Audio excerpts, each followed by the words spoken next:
तुम्ही पाहत आहात MCN न्यूज मराठी।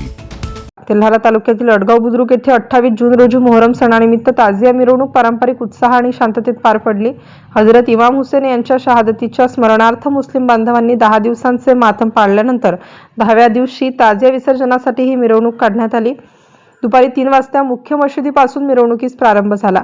यामध्ये 6 ताजिया सहभागी झाले होते। बाजारपेठ, सलीमबाबा चौक, सुराणपुरा, गजानन नगर, शिवाजी नगर, लाल मारुती मंदिर, गांधी चौक या मार्गाने मिरवणूक नदीकाठी पोहोचली आणि तिथे ताजिया विसर्जन करण्यात आलं। या मिरवणुकीत मुस्लिम समाजातील ज्येष्ठ युवक व महिला मोठ्या संख्येने सहभागी झाल्या होत्या।